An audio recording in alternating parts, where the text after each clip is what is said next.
பூமிக்கு அடியில் நிறைய இருக்குது விஷயம்.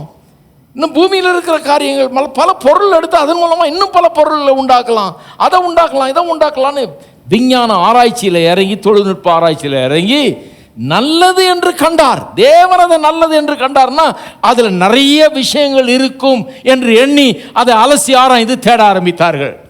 இல்லை, கவனிங்க.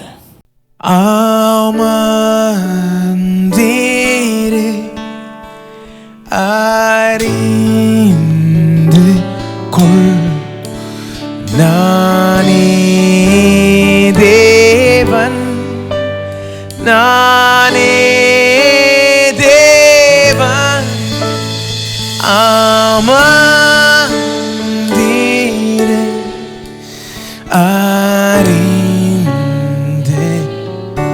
இதுதான் தேவன் உங்களுக்காக வைத்திருக்கிற வார்த்தை, அமர்ந்தீரு. அமர்ந்தீரு, அறிந்து கொள், நானே தேவன், நானே தேவன். அமர்ந்தீரு, அறிந்து கொள், நானே உந்தன் பரிகாரி, நானே உந்தன் பரிகாரி, நானே உந்தன் பரி. சொந்தமாக்கிக் கொள்வோம். நீரே நீரே எந்தன் பரிகாரி, நீரே எந்தன் பரிகாரி, நீரே எந்தன்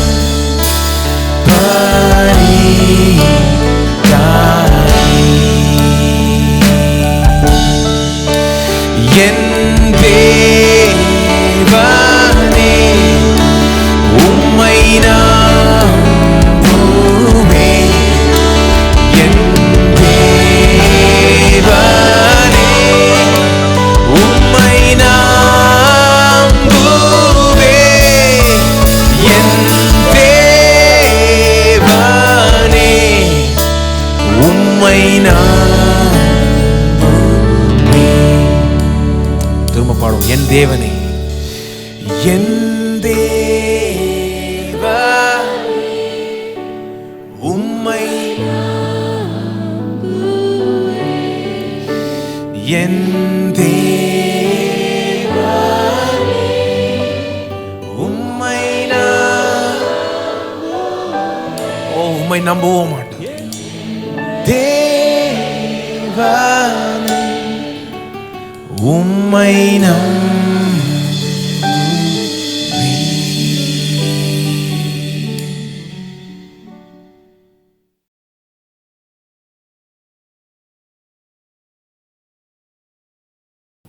நல்லதுன்ற வார்த்தை அந்த அர்த்தத்தை நல்லா புரிஞ்சுங்க. நல்லதுன்னா இப்போ பாருங்கள், இந்த சேர் நல்லது அப்படின்னு சொன்னேன்னா எந்த அர்த்தத்தில் நல்லதுன்னு சொல்கிறேன்?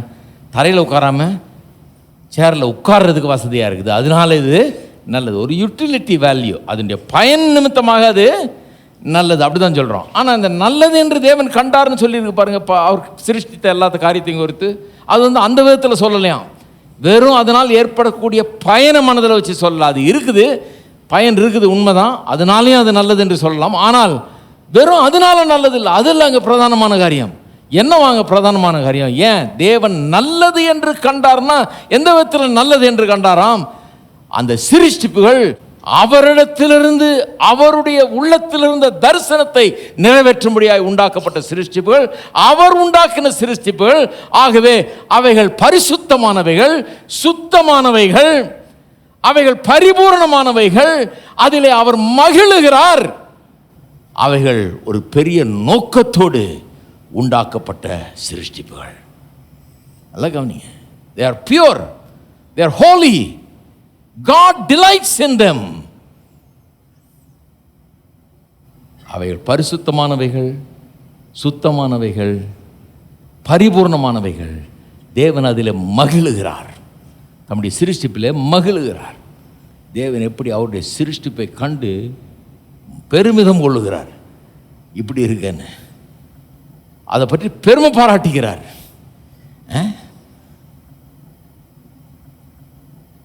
அதனுடைய பிரமிப்பான அந்த படைப்பை பார்த்து அவர் பெருமை பாராட்டுகிறார், அதை குறித்து பெருமை கொள்ளுகிறார். அப்ப சிருஷ்டிப்பு நல்லது. எந்த விதத்தில் நல்லது? வெறும் பிரயோஜனப்படுது அப்படின்றதுக்கு மட்டும் இல்லை, அது கடவுள் உண்டாக்கினது. மதிக்க வேணாமாத? கடவுள் ஒரு நோக்கத்தோடு அதை உண்டாக்குனது, மதிக்க வேண்டாமாத? அது பரிசுத்தமானது. கடவுள்கிட்டருந்து வர்ற எதுவுமே அசுத்தமாக இருக்க முடியாது, அது பரிசுத்தமானது. அதை மதிக்க வேணாமா? அது மேன்மையானது, அது மரியாதைக்குரியது. கடவுளே அதை மரியாதை கொடுக்குறாரு. God respects it and loves it. கடவுள் அந்த சிருஷ்டிப்பிலே அன்பு கூறுகிறார். It's pure, holy. God delights in it. God respects it. God loves it. அதை மதிக்கிறார், அன்பு கூறுகிறார். அது நோக்கங்கள் அடங்கி இருக்கிறது. எல்லாம் ஒரு காரணத்துக்காக உண்டாக்கப்பட்டிருக்கிறது. அப்படி இதுதான் அடங்கி இருக்குது அந்த ஒரு வார்த்தையில். நல்லது என்று கண்டார். தாம் உண்டாக்கின எல்லாவற்றையும் பார்த்தார், அது நல்லது என்று கண்டார்னா அது எவ்வளோ அழகானது, அற்புதமானது, அருமையான படைப்பு. அவர் சர்வ வல்லமுள்ள நல்ல தேவன், அவருடைய உள்ளத்திலிருந்து தரிசனத்தின் மூலமாக வந்த ஒரு படைப்பு. அது பியூர், அது ஹோலி, பரிசுத்தமானது. அதை மதிக்கிறார், அதை அன்பு கூறுகிறார், அதை பாராட்டுகிறார், அது நோக்கங்களை அறிந்து வைத்திருக்கிறார். இதெல்லாம் மனுஷன் அறிந்து கொள்ளும்போது சுத்தமாயிடும், ஸ்வச் பாரத் வந்துடும்.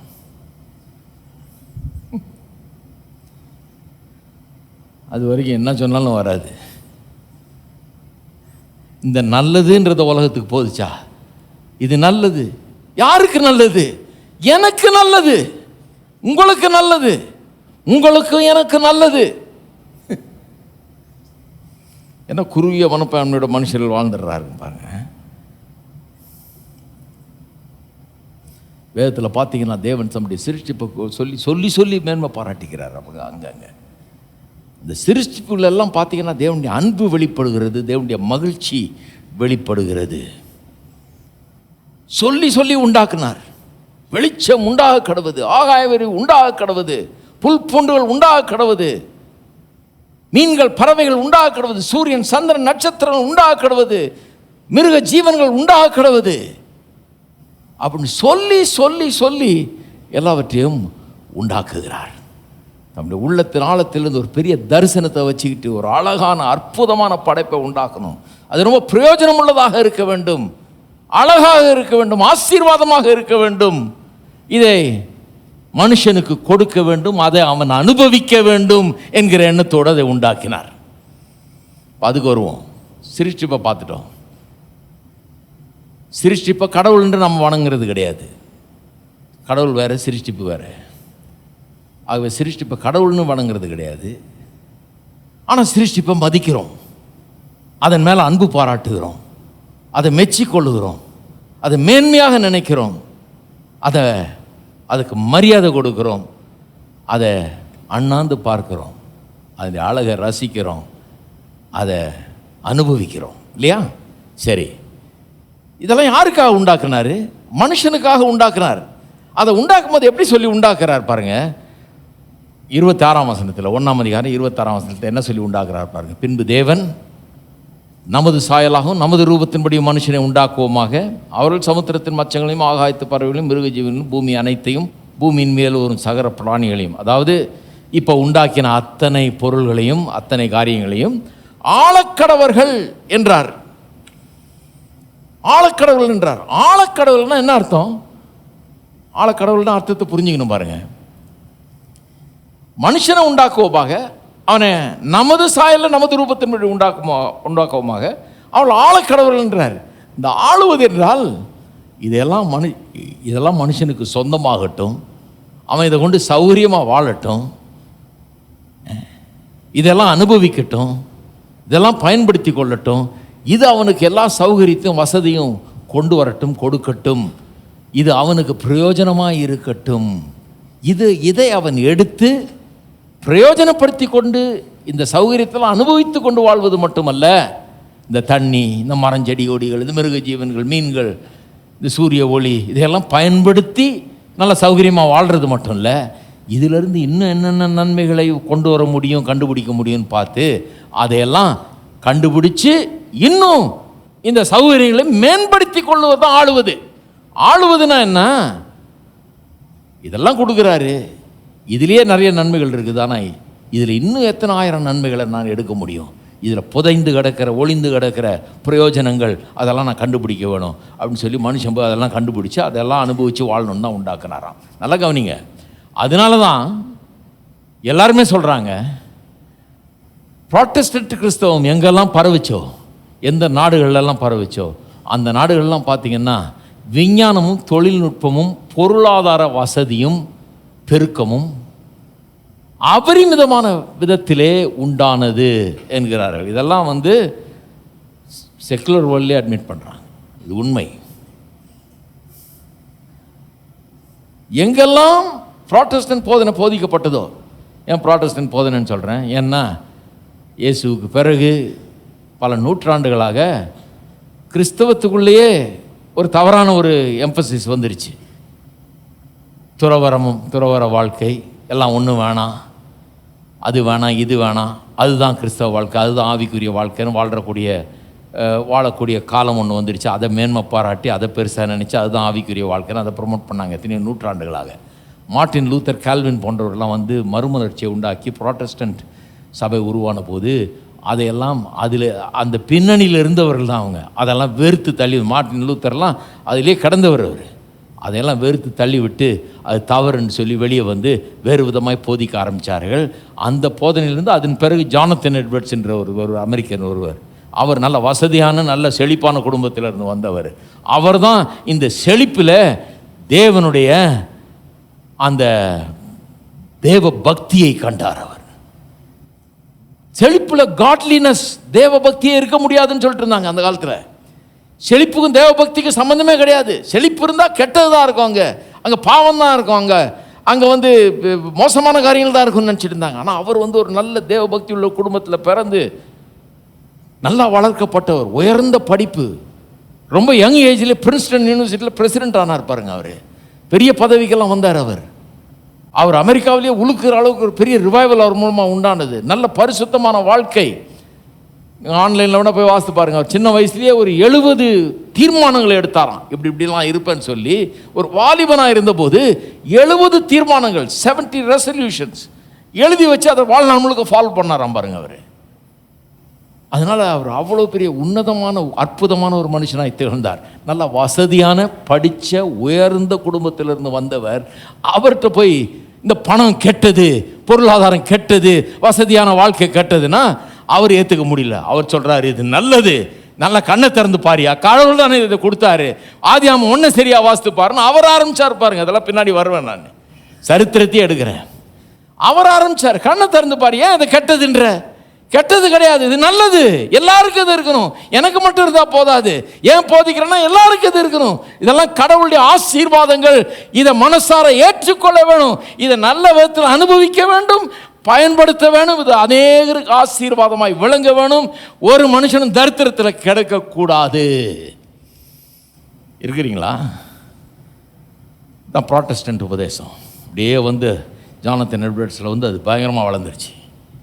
இந்த புராட்டஸ்டன்ட் உபதேசம் பரவுன நாடுகளெல்லாம் பார்த்தீர்கள் என்று சொன்னால் விஞ்ஞான முன்னேற்றம், விஞ்ஞான வளர்ச்சி, கண்டுபிடிப்புகள், தொழில்நுட்ப வளர்ச்சி, கண்டுபிடிப்புகள், அப்புறம் அதன் மூலமாக பொருளாதார வளர்ச்சி, இந்த மூணும் ஒன்றா சேர்ந்து வந்தது.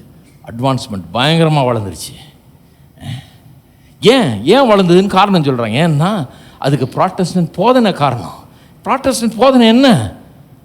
கர்த்தர் தாம் உண்டாக்கின எல்லாவற்றையும் பார்த்தார், அது மிகவும் நல்லது என்று கண்டார், அதை பிடிச்சிக்கிட்டாங்க அவங்க ப்ராட்டஸ்டன்ட் ஆளுங்க, பிடிச்சிக்கிட்டாங்க பாருங்க. பிடிச்சி அது மிகவும் நல்லது என்று கண்டார்னா இதில் ஏதோ விஷயம் இருக்குதுப்பா. சூரியன் சந்திரன் நட்சத்திரம் கொடுக்குற அந்த ஒளியிலையும் வந்து அங்கேருந்து வீசுகிற அந்த வெளிச்சத்திலிருந்தும் எதோ கிடைக்கும் போல இருக்குது நமக்கு. இதில் பல நன்மைகள் உண்டாகும் போல இருக்குது. ஆகாய விரிவிலிருந்து கூட நன்மை உண்டாகலாம். இன்னும் பூமிக்கு அடியிலாம் நிறைய இருக்குது விஷயம். இன்னும் பூமியில் இருக்கிற காரியங்கள் பல பொருள் எடுத்து அதன் மூலமாக இன்னும் பல பொருளை உண்டாக்கலாம், அதை உண்டாக்கலாம், இதை உண்டாக்கலான்னு விஞ்ஞான ஆராய்ச்சியில் இறங்கி, தொழில்நுட்ப ஆராய்ச்சியில் இறங்கி நல்லது என்று கண்டார். தேவன் அதை நல்லது என்று கண்டார்னா அதில் நிறைய விஷயங்கள் இருக்கும் என்று எண்ணி அதை அலசி ஆராய்ந்து தேட ஆரம்பித்தார்கள். இல்லை கவனிங்க, இந்த எண்ணம் அவர்களுக்குள்ள இல்லைன்னா தாம் உண்டாக்கின எல்லாவற்றையும் தேவன் பார்த்தார், அதை மிகவும் நல்லது என்று கண்டாருங்கிறத யாரும் அவங்களுக்கு போதிக்கலைன்னா அப்படி பார்த்துருக்கவும் மாட்டாங்க. எந்த அளவுக்கு பார்க்க ஆரம்பிச்சிட்டாங்க, எல்லா கிரகங்கள்லையும் போய் தேட ஆரம்பிச்சிட்டாங்க, போயே பார்க்க ஆரம்பிச்சிட்டாங்க. சந்திரமண்டலத்துக்கு ஏறி போய் பார்த்துட்டோம், அங்கே தான் என்ன தான் இருக்குது பார்க்குறேன்னு. நீங்கள் சொல்லலாம் சும்மா கிடையா, அதுங்க வேற ஏன் போயிட்டு இருக்கிற, காசை வேஸ்ட் ஆகுறேன். காசு வேஸ்ட்டு இல்லை, அதில் இங்கே விஷயம் இருக்குது. அங்கே நமக்கு பிரயோஜனப்படக்கூடிய காரியங்கள் இருக்கலாம். இன்னும் தேடிட்டு இருக்கிறாங்க, விட மாட்டாங்க, கண்டுபிடிக்காமல் விடவே மாட்டாங்க. என்னென்னலாம் கண்டுபிடிச்சிட்டாங்க பாருங்கள். 2000 வருஷத்துக்கு முன்னால் இயேசு இந்த உலகத்தில் வாழ்ந்தப்போ ஒரு சைக்கிள் கூட கிடையாது. இன்றைக்கி பாருங்கள் என்னெல்லாம் இருக்குது. அன்றைக்கி சைக்கிளை பார்த்தாலே ஆச்சரியப்பட்டிருப்பாங்க. அந்த அன்றைக்கி இருக்கிறவங்க எல்லாம் நடந்து தான் போயிட்டு இருந்தாங்க, கழுத மாரி ஏறி போயிட்டு இருந்தாங்க எல்லாம்.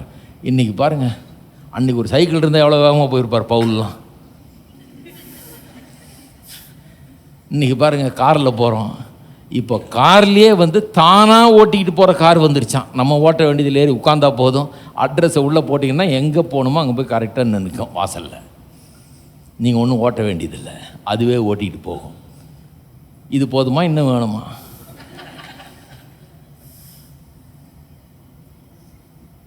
காரு தரையிலையும் போகும், மேலேயும் பறக்குன்ற மாதிரிலாம் கொண்டு வந்துட்டாங்க. இப்போ என்னென்னமோ கொண்டாடுறாங்க. எல்லாத்தையும் பார்த்துட்டு தான் போகணும், கொஞ்சம் சீக்கிரம் கொண்டாந்தாங்க நல்லாயிருக்கும். அனுபவிச்சுட்டு தான் ஓடணும் எல்லாத்தையும். என்னையா இந்த ஆசை உங்களுக்கு என்னத்துக்கு? அடா, கடவுள் நல்லது என்று கண்டார். நம்ம எனக்கு அதுதான் என்ன ரொம்ப ஸ்லோவாக பண்ணிட்டு இருக்கிறீங்களே. ஆதாம் காலத்திலே ஏரோப்ளேனை கண்டுபிடிச்சி ஏர்போர்ட்லாம் கட்டியிருக்க வேணாமா ஏதேன் தோட்டத்திலேயே? பாருங்க, மனுஷன் எதையுமே சிருஷ்டிக்கவில்லை, எல்லாத்தையும் அவர் சிருஷ்டித்தாரு. அந்த சிருஷ்டித்ததை நோண்டி நோண்டி ஆராய்ஞ்சு அதிலிருந்து இவன் சில காரியங்களை உண்டாக்குறான் ஒழிய மனுஷன் இதுவரைக்கும் எதையும் சிருஷ்டித்ததே கிடையாது. பிளேன் பறக்குது, அது சில இயற்கை விதிகளை கொண்டு அதை பறக்க செய்கிறார்கள். அந்த விதிகளை இவங்க உண்டாக்குனாங்களா? கிடையாது, உண்டாக்கல. அது ஏற்கனவே இருந்தது. இவங்க கண்டுபிடிச்சு அதை எப்படி பயன்படுத்தணும்னு தெரிஞ்சுக்கிட்டு அதை பறக்க விடுறாங்களோ ஒழிய அவர்களும் இந்த விதிகளை உண்டாக்கல. Physical laws were already there. ஆதாம் இருந்தப்போ அந்த விதிகள் இருந்தது. அதனால தான் சொல்கிறேன், ஏதேன் தோட்டத்திலே ஏர்போர்ட் கட்டியிருக்கலாம், பிளேன் விட்டுருக்கலாம், 747 விட்டுருக்கலாம், எங்கே போகிறதானா? அதனால் அவரும் யோசிக்கல, ஒரு பிளேன் ஒன்று வேணும்னு யோசிக்கவே இல்லை. ஆனால் இப்போ நம்ம போகிறதுக்கு நிறைய இடம் இருக்குது. அதனால தான் இவங்க எல்லாம் யோசித்து கிட்டத்தட்ட 100 வருஷத்துக்கு முன்னாடியே அதை பறக்க விட்டு இப்போ பறக்கிறதுன்றது சர்வசாதாரணமாகிடுச்சு. இவ்வளோ பெரிய பிளேனில் ஏறி உட்கார்ந்தோடனே எனக்கெல்லாம் தூக்கமே வந்துடுது. டக்குன்னு யோசிக்கிறதே கிடையாது, அதை பற்றி எந்த பயமும் கிடையாது. உட்கார்ந்தோன்னு தூங்க வேண்டியது, இறங்கும்போது தான் எந்திரிப்பேன். நிம்மதியாக தூக்கம், எங்கே போகணுமோ அது வந்து சேர்ந்துரும்னு தெரியும் எனக்கு. அவ்வளோ கம்ஃபர்டபுளாக ட்ராவல் பண்ணுறோம். அதைத்தான் சொல்லியிருக்குது, தேவன் தாம் உண்டாக்கின எல்லாவற்றையும் பார்த்தார். அன்றைக்கே நான் சொல்கிறேன், அவர் பிளேனை பார்த்துட்டாரு, காரை பார்த்துட்டாரு, எல்லாத்தையும் பார்த்துட்டாரு, இன்றைக்கு இருக்கிற வசதிகள்லாம் பார்த்துட்டாரு.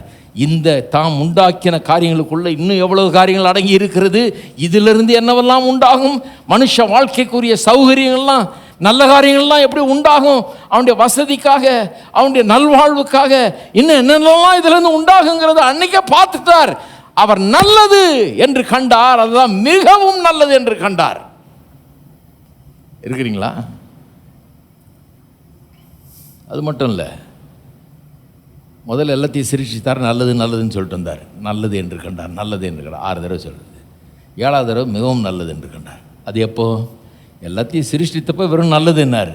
அதுக்கப்புறம் மனுஷனை சிருஷ்டித்தார். கடைசியா மனுஷனை சிருஷ்டித்தப்ப மனுஷன் ரொம்ப முக்கியம். ஏன்னா எல்லாத்தையும் சிருஷ்டித்து மனுஷனை சிருஷ்டிக்கலன்னா அது மிகவும் நல்லதாக இருக்க முடியாது.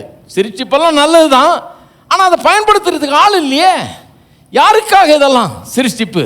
மனுஷனுக்காக தான். அதனால் எல்லாத்தையும் சிருஷ்டித்தப்ப நல்லது நல்லது நல்லது. நிறைய நல்லது. நான் ஒரு மனுஷனை சிருஷ்டிக்க போகிறேன், அவன் இதெல்லாம் பெற்று அனுபவிக்க போகிறான், இதெல்லாம் இதில் வாழ போகிறான், ஆகவே அது நல்லது என்று கண்டார்.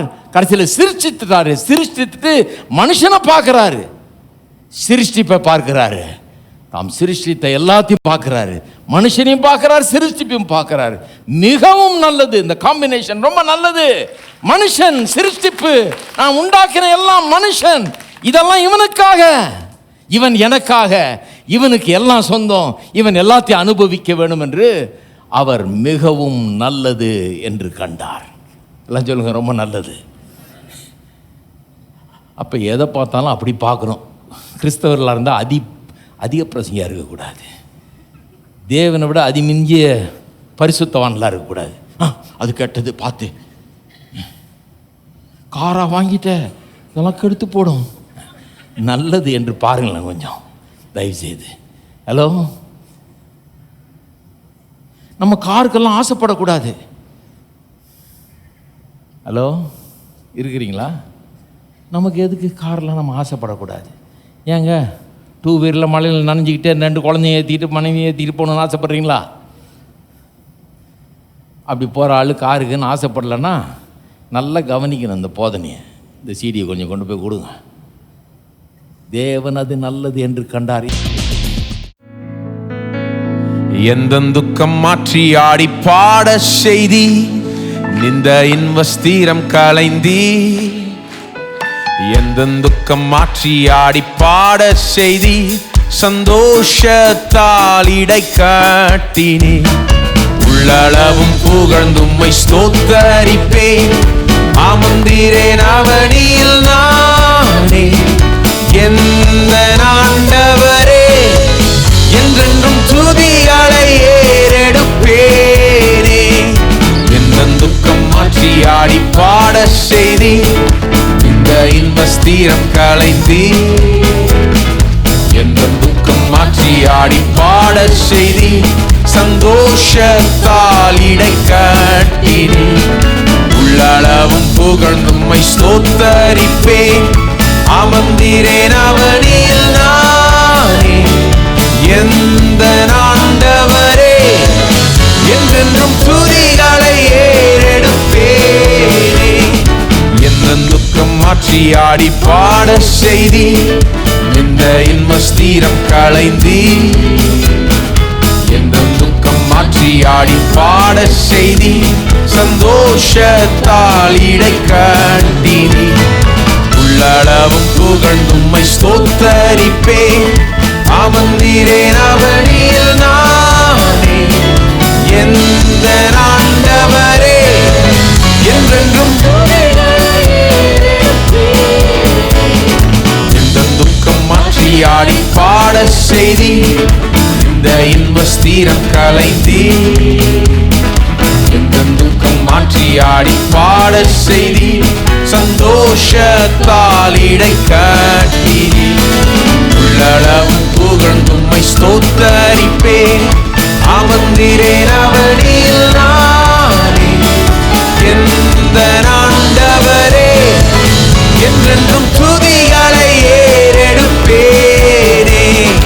எந்த துக்கம் மாற்றி ஆடி பாட செய்தி, இந்த இன்பஸ்தீரம் கலைந்தி. எந்த துக்கம் மாற்றி ஆடி பாட செய்தி, சந்தோஷத்தால் இடை கட்டினே. உள்ளளவும் புகழ்ந்தும்மை ஸ்தோத்தரிப்பேன், அமர்ந்திரேன் அவனில் நானே. எந்த ஆண்டவரே, என்றென்றும் துதிகளை ஒரே மொழி பாடும். எந்த துக்கம் மாற்றி ஆடி பாட செய்தி, இந்த இன்பஸ்தீரம் கலைந்தி. எந்த துக்கம் மாற்றி ஆடி பாட செய்தி, சந்தோஷத்தால் இடை கட்டினே.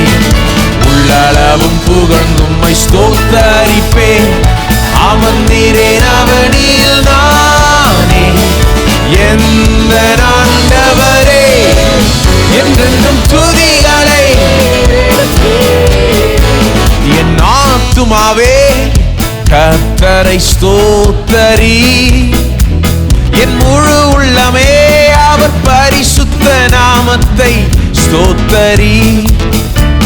என் ஆத்துமாவே கர்த்தரை ஸ்தோத்தரி, என் முழு உள்ளமே அவர் பரிசுத்த நாமத்தை ஸ்தோத்தரி.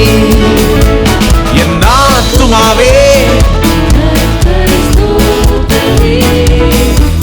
என் முழு உள்ளமே அவர் ஓ என் ஆத்துமாவே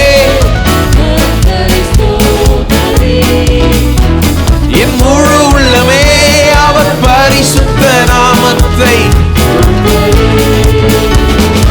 அவர் செய்த சகல உபகாரங்களையும் மறவாதே, அவர் செய்த சகல உபகாரங்களையும் மறவாதே,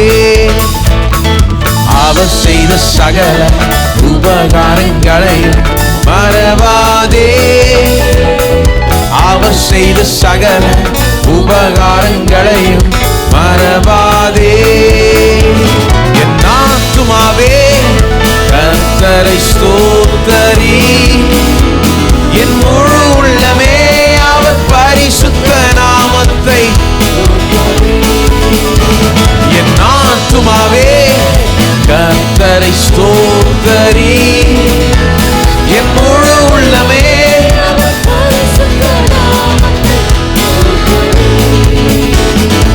அவர் செய்த சகல உபகாரங்களை மறவாதே, அவர் செய்த சகல உபகாரங்களையும் மறவாதே.